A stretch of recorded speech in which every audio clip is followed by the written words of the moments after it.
kierros nyt se, että missä asioissa te näette, että seuraavan 2-3 vuoden aikana WordPress on parantumassa? Et puhutaan tuosta, nyt tuli just 4.0-versio, niin jos puhutaan sekä niistä lisäosista että siitä niin kuin Coresta, niin minkälaisia asioita te niin kuin näette, että te tuutte tekemään enemmän seuraavina vuosina, mitä te ette ole vielä tehnyt?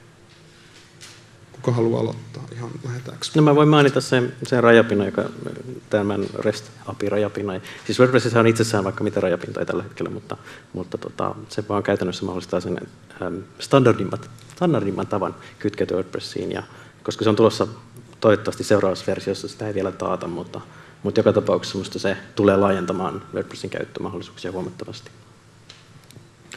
Oikeastaan sama vastaus toi WordPressin käyttö puhtaana ylläpitona ja sitten sen eriyttäminen sitten sen itse näytettävän sivuston, se voidaan tehdä millä tahansa sitten jatkossa. Niin, todella tavallaan se, kun se pysyy se ajatus, että me hallitaan lomakkeilla sivuja jossakin ylläpitonäkymässä ja sitten se saitti voi näyttää niin kuin kovin erilaiselta.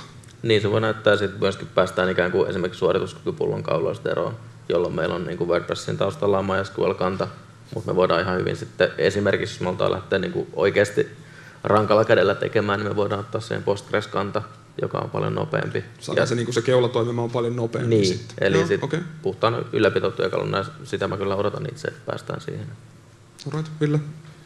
No me ollaan jonkin verran käytetty niin kuin liitännäisillä sitten tosiaan, niin kuin äsken sanoinkin, puhtaana ylläpitotyökaluna WordPressia ja tavallaan se, että jos siihen tulee joku natiivimpi tapa hoitaa sitä liikennettä sen frontin kanssa, niin se on tosi hyvä.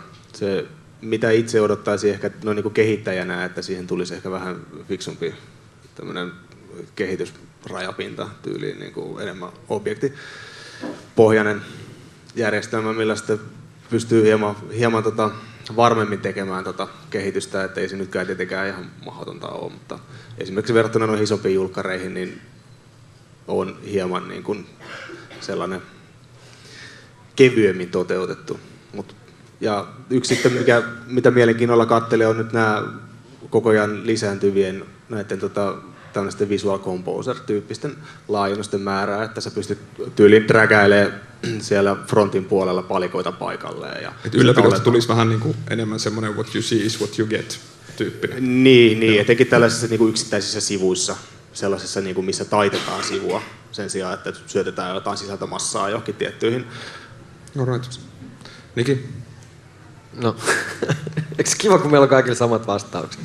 Mutta siis kyllä nimenomaan että sitä käytetään sinne ylläpitopuolelle pikemminkin, että se mitä sitten sieltä oikeasti näytetään ulospäin, niin se mitä se hoidetaan voi olla jotain ihan muuta kuin perinteisesti WordPressia. Ja sama vastaus, eli mä odotan myös sitä, että se niin sanottu front-end-editointi, eli kun muokataan sisältöä, niin kun nyt siinä on nyt se on niin erinäköinen kuin se, mikä se lopputulos sitten välttämättä on, niin siinä on pieni niin kuin semmoinen, no miten se nyt sanotaan, disconnected. Miten tämä nyt niin kuin näyttää, niin mä odotan, että se kanssa kehittyisi VP:ssä eteenpäin. Et periaatteessa voitaisiin frontin puolella editoida sisältöä. Okay. Mä luulen, että se olisi asiakkaalle niin kuin mielekästä. Onko Jannella lisättävää? Samaa mieltä muiden kanssa. Eli viimeistään tässä vaiheessa pitäisi alkaa olla selvää, että se ei ole pelkästään blogialusta, vaan pystyy sisällön hallintaa tekemään VP:n päälle. Mutta silti olettaisin, että tulevaisuudessakin niin se admin-puoli ja sisällöneditointi tulee olemaan hyvin helppoa ja se halutaan pitää aika simppelinä ja add-on-pohjaisena, jos näin voi sanoa. Kiitos kierroksesta. Musta on hirveän herttaista toi, että tulee samanlaisia vastauksia eri toimittajille. Se niinku kuulostaa siltä, että te oikeasti teette samalla järjestelmällä niinku asioita. Se ei ole ollenkaan selvää musta julkkarimarkkinassa välillä aina. Nyt ei kysymyksiä enää, nyt pistetään seminaaripakettiin. Tässä kohtaa kiitän kaikkia läsnäolijoita. Toivottavasti olette nähneet, maailma on avartunut. Ei ole musta ollenkaan huono asia, jos pää on täynnä kysymyksiä ja nyt, että mä haluan tietää tosta ja tosta lisää. Se on erittäin hyvä asia.